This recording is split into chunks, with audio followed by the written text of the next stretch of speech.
I'm getting ready to do a video regarding a Holocaust level event.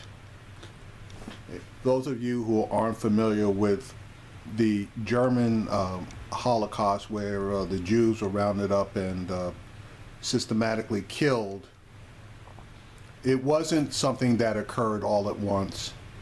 What the Nazis did was they initially identified a group of people, the Jews, that they wanted to go after. Then they systematically started targeting small groups, and then increased the size of the groups within the Jewish community that they were targeting until all the Jews were encompassed within the group that they attacked.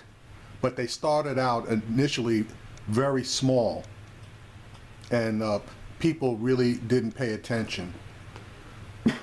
I'm mentioning that because this situation in Flint could be a precursor. Now I say could be because you really never know unless you're in the know as to what's going on. But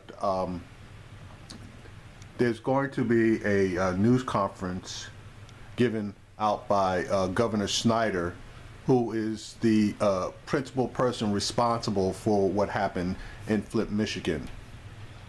Flint, as in a lot of cities in Michigan that were tied to manufacturing, suffered a tremendous reduction in its revenues, tax base, etc.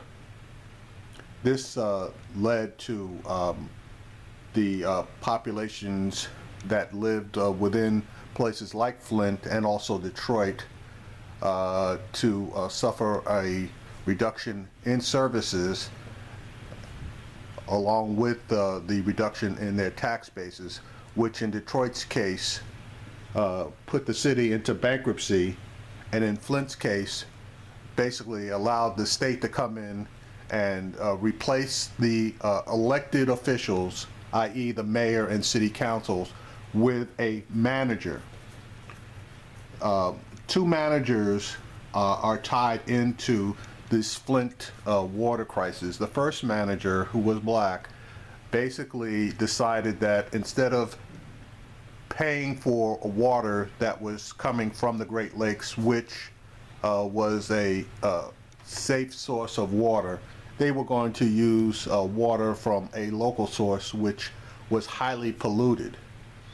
When they decided to make that switch over, they were informed of what they would have to do in order to make that water safe.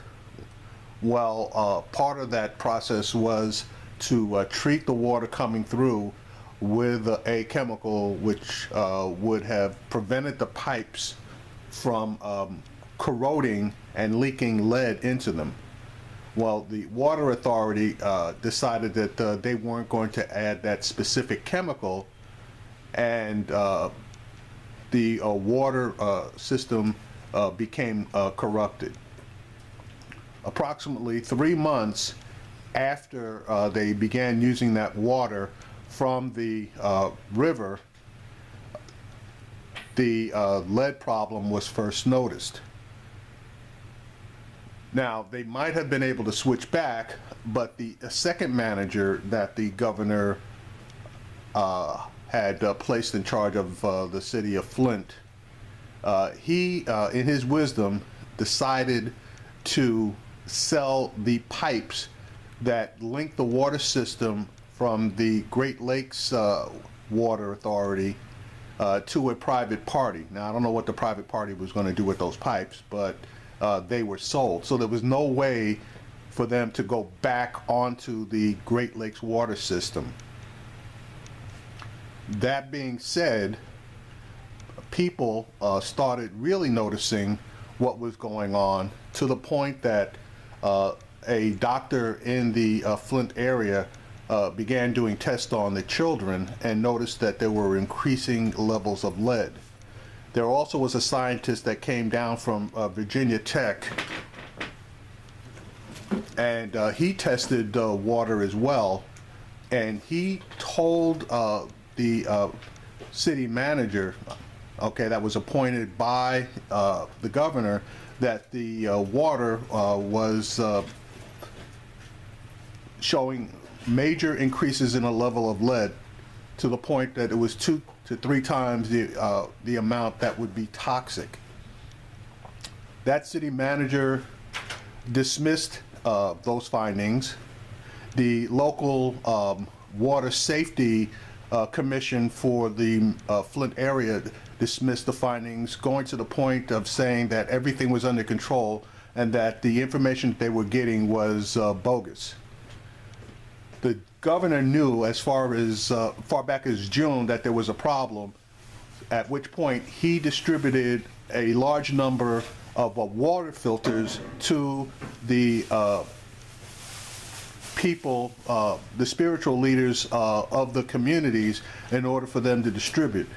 They finally, in October, acknowledged that there was a major problem, and it was from that point forward that they started to try to do things. But the damage was already done, because little kids were already, who had already been ingesting water, some from birth, when they were mixing baby formula, powdered baby formula, with that lead-laced water, that there were going to be problems. And now you're not going to know for at least 5 to 10 years whether those kids have suffered irreversible, and lead damage is irreversible, damage to their brains, which will create mental issues, learning disabilities, etc., for their entire lives. But anyway, I'm going to play this video of this news conference so that you can see just what this guy is willing to say.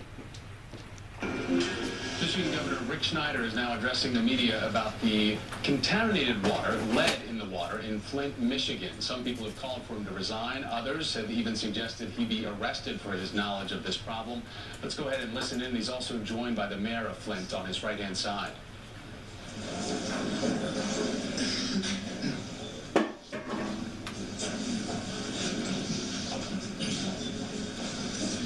That's the mayor on his left-hand side, actually. Well, thank you for joining us today. I want to thank the mayor for hosting us here today. I appreciate her strong partnership in addressing this water crisis in Flint. Let me begin by saying this is a crisis. And that is something I apologize for in terms of the state's role in all this. The real issue in Flint is how do we address it? And how do we take care of the people of Flint? They deserve to have a safe source of water and to deal with the healthcare issues that may have been created by this situation. So in terms of looking at what I would start by saying, I really view there are 3 broad sets of goals that we're trying to achieve in terms of focus. The first set is short-term. What can we do to make sure we're getting a good water supply to the citizens of Flint? And that will involve a combination of steps of touching every household in Flint in some fashion. It's important that we make an outreach to every single household, to every single resident of Flint. And that's where I really hope we can build a great partnership with not only city officials, but the faith-based community, volunteer groups, all of us working together to say we want to interact with everyone in Flint to say, how do we make sure that you have filters in your home, how you might have access to bottled water, how you can have the opportunity to get your blood tested to find out if you have a long-term health issue because of this situation. So in terms of immediate actions, we're going to continue a process that has been going on for some time, but really accelerated this last weekend. I want to thank again the city for making the fire stations available. We had operations going at all the fire stations around Flint. We also had 9 churches participating. And the positive part is I believe we have strong demand from the pastors and other faith-based leaders throughout Flint to have many more than 9 participate in this process. So we want to create a broad partnership there. Other items in particular is we're going to look at pilot ways to find new ways of communication. So this is where we want to take leadership from Flint in terms of how do we reach out to citizens. We also have engaged FEMA in this process. That's one question we've seen come up in terms of some response out of Washington. We actually have liaison officers from FEMA in dialogue already. We have not made a specific request of assistance yet, but we are in dialogue with the Federal Emergency Management Agency and talking to them about how we can best work together. This is a normal part of the process after we do a state declaration. It does take some time for us to put a request together for specific assistance, and we're undergoing that process. That will take some time, but we'll get to that point. And again, we want to work well with FEMA in the interim on whatever options and ideas so that we can bounce by them in partnership with the city of Flint. Another action area that's been short-term is we've done a lot in the schools in Flint. We've had 13 different buildings. We've done extensive water testing on, down to the level of the fixtures in those buildings, and you'll hear more about that. We're going to expand that program to do even more schools and daycare centers and other places where we might have particularly high-risk situations with kids and seniors. The second piece of action deals with the longer term. How do we get a long-term source of water? Again, without saying you need to have a filter or to use bottled water. We're already undertaking that process in terms of partnering between the Department of Environmental Quality and partnering with the EPA Region 5 people. We want to work hand in hand with them. We also are making a strong outreach to Professor Edwards from Virginia Tech in terms of how we can engage his excellent work already. I appreciate Dr. Mona and her great work of what's already been transpired. And it's funny, he just mentioned the two people that really led the charge on this. They basically demonized both the doctor from their town and the scientist from the university, from Virginia Tech University. They demonized both of those people when they first brought this to their attention, which was back between March and June of last year. And now all of a sudden, he's lauding all kinds of praise on these two people. If they had paid attention to what they were saying when they initially gave that information, this crisis wouldn't be at the level that it's at right now. And now the other thing I wanted to mention was, I don't understand how he's saying that it's going to take a long time in order for them to get a proposal for federal assistance out. When the Hurricane Katrina occurred, when that last major hurricane occurred that leveled the East Coast, when tornadoes tore through Oklahoma, and they, the state declared an emergency, and they went out to the federal government. The federal government responded in 24 hours, declaring all of those areas disaster areas, and were eligible for FEMA assistance. So when he says it's going to take a while for them to get something out to the federal government, I want to know what the difference is between a natural disaster assistance request and a man-made disaster assistance request. in terms of information on this lead test issue. So we want to work closely to look at that. Part of the activities there is, if you go back to December 9th, we actually went through a process of starting enhanced corrosion control measures for the Flint water supply. It is now coming from the Great Lakes Water Authority. It naturally comes with a certain level of phosphate, but it seemed prudent and smart to do, working in conjunction with the DEQ and the EPA to work together to say we should be doing enhanced measures there, and that started December 9th. We still want to see people continue to use filters, though, in bottled water. We don't want people to assume anything's good until we have a chance to do extensive testing and confirm that publicly. But that process has started already. It also will tie into the long-term process of how a switchover to KWA takes place.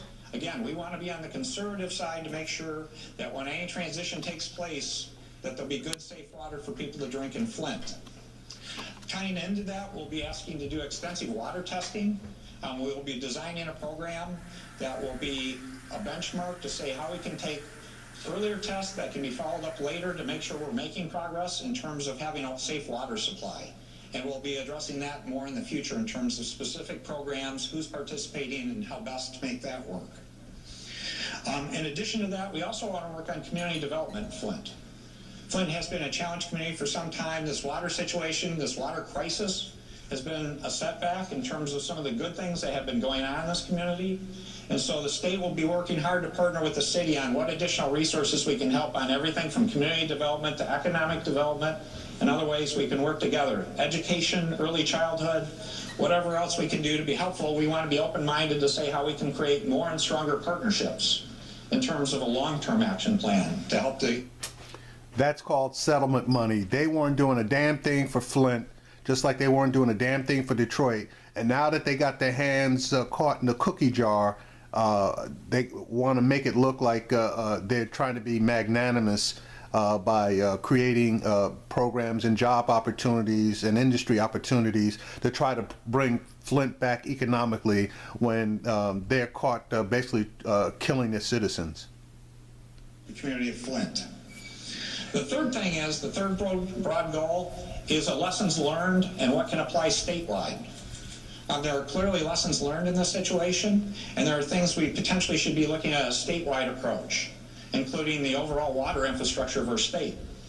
That's part of the Flint Water Advisory Task Force I created some time ago. They're still continuing to do their work, but we're very open-minded to have other ideas brought forward on how we can collaborate, cooperate together to make sure this never happens again, and how we can apply these lessons throughout the state of Michigan to make sure we have safe water everywhere, in every context. Yeah, a lesson learned is you cheap bastards basically were trying to kill people by using contaminated water when you knew full damn well that the water that you guys were feeding to all the residents of Flint was basically going to cause a generation of kids basically to become underperformers, with the majority of those people in the city of Flint being minorities. So we'll continue to work on that. In terms of outside the three broad goals, I wanted to answer two or three things in particular. There's been a question about the timeline of events, and I know you'll have questions. I look forward to your questions and responding to those questions. To put it in context, we had major issues at the Department of Environmental Quality. We've been clear to communicate that. That created a major delay in the actions that should have been taken. In addition to that, the Department of Health and Human Services took some time to verify results, and those results, I actually want to give credit to Dr. Mona for her outstanding work, for being a leader and showing us a way on finding information we didn't see in terms of the research we had done. That was basically, both those timelines revolve around roughly October 1st. In terms of learning about the blood test results, reaffirming what Dr. Mona had done, and then also learning more about the corrosion control issues involved in this process and the treatment plans, and issues with the protocol and the problems with it. We did take prompt action after that took place. It was October 8th that I held a press conference talking about a number of action items to move forward. We actually made the switch back to the Great Lakes Water Authority soon after that, and we tried to be prudent. We've had over 12,000 filters distributed. There's been over 2,000 blood tests done, finding 43 people since October. There's been over 700 water tests. We've actually had, again, reconnecting to the Great Lakes water system. On December 9th, as I mentioned, we put in enhanced controls for corrosion in the water system here. So there's been a whole series of activities, including the school testing. What I would say is those actions were not good enough. We've worked hard, but we need to get more connection to the citizens of Flint. No shit. Again, I want us to see us have an opportunity to have a positive impact of every person in Flint in terms of saying, here's an opportunity for filters, bottled water, blood testing, ways to help them. So 12,000 wasn't good enough. And to be successful at doing this, it's not just what the state can do, but how we can be great partners. And so that's where I appreciate and want to thank the mayor again for a great role in this. You coming into office has been a great catalyst of moving activity forward and encouraging everyone to do more, myself included. So I want to thank you for that in particular, Mayor. And I look forward to the questions from the process we go through this process. And I know you'll have quite a few. With that, I'm going to turn the podium over to Mayor Weaver. And again, I appreciate you hosting us and the learning we're getting and the partnership we're building. Thank you. Yeah, how about refunding the people the money that they spend on buying water and also reimbursing the water bills? you know, this guy's full of crap.